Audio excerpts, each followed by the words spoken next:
We all have one. That old smartphone, just sitting in a drawer, a ghost of an upgrade past. But have you ever stopped to wonder what actually happens to it when you're done? Well, today we're going to pull back the curtain on the secret, globe-trotting journey of our old electronics. And let me tell you, it's a story that's literally shaping the future of our planet. It sounds like such a simple question, right? But the answer is this complex, tangled web of global industry, filled with risks, incredible riches, and massive geopolitical shifts. The journey of your old phone is a wild ride involving everything from huge international policy shakeups to high-tech recycling hubs that are literally rising from the desert. To really wrap your head around the scale of this, get a load of this number. In just 1 year, the world generated 62 million tons of electronic waste. That is the same weight as almost 6,000 Eiffel Towers. And this mountain of old gadgets, it's getting bigger every single year. But here's the part that really gets me. Of that enormous pile, only about 22% is properly collected and recycled. That means the other 78%, the vast, vast majority of our old tech, is basically gone. It's unaccounted for, ending up in landfills or being handled in unregulated and frankly often dangerous ways. So that brings us to our first big topic. We've got to stop thinking about this stuff as just trash. It's not. It is a man-made mountain, jam-packed with both valuable resources and serious risks. And figuring out how to deal with it is becoming one of our biggest environmental challenges. You see, e-waste is a real double-edged sword. On one side, it's a massive environmental hazard. These old electronics are filled with toxic stuff like lead and mercury that can poison our soil and water. But on the other side, we are literally throwing away billions of dollars worth of precious materials like gold, copper, and aluminum that we could be recovering. It's both a poison and a potential gold mine. For a long, long time, the developed world had a pretty simple solution for its e-waste problem. Just ship it somewhere else, out of sight, out of mind. But then, in 2018, a single policy decision by one country completely changed the game and forced everyone to finally deal with their own mess.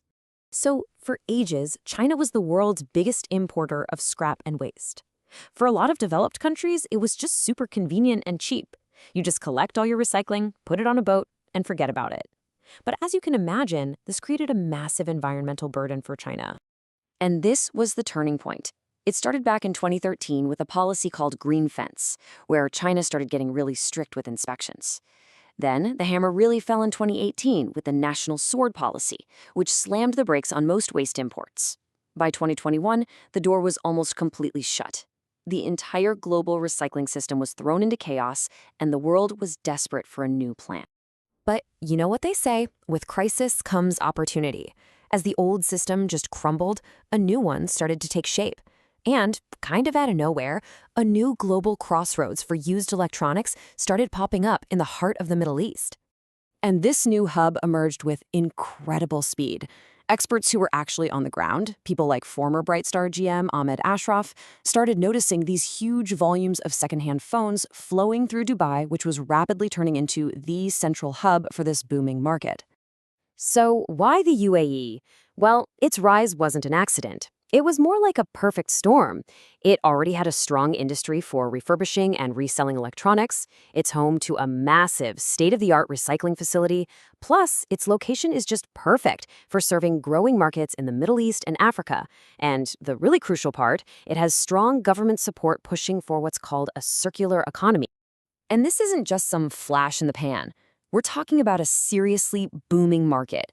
The number of refurbished and used phones sold in the Middle East and Africa is expected to jump from over 19 million units in 2025 to almost 24 million by 2030. That's a massive wave of growth. Now, this whole thing isn't just about shuffling old phones around the globe. It's a really sophisticated multi-billion-dollar industry that's all about creating value from devices that we once thought were worthless. So, how exactly do you turn trash into treasure? Okay, to really get this market, we need to understand a key difference. A used phone is sold as is. You get what you get. But a refurbished phone, that's different. It's gone through a professional process. It's been inspected, repaired, tested, and it often even comes with a warranty. It's kind of like buying a certified pre-owned car instead of just a used one. That professional touch adds a ton of value and trust. The journey of a refurbished phone is actually pretty systematic. It all starts with collection and sorting. Then comes the most crucial step, securely wiping all personal data. After that, the device is tested, repaired, and restored. If it's good enough to be resold, it's prepped for sale. If not, it's sent off for responsible material recovery, where all its valuable bits and pieces are carefully extracted. The amount of money we're talking about here is just staggering. I mean, even back in 2016, a study predicted that consumers trading in their used smartphones would generate over $17 billion for them. Imagine what that number looks like today. It just goes to show how much value is locked away in those old devices we all have lying around. All right, so all of this is pointing to a much, much bigger idea, a fundamental change in how we think about, well, everything. Manufacturing, consumption, waste. It's about finally moving away from our disposable throwaway culture to a more sustainable, circular one. And at the heart of this big shift is this really powerful idea, the circular economy. You see, the old linear model was simple. You make something, you use it, you dispose of it. The circular model is so much smarter. It's designed to keep products and materials in use for as long as humanly possible through repair, refurbishment, and recycling. The ultimate goal?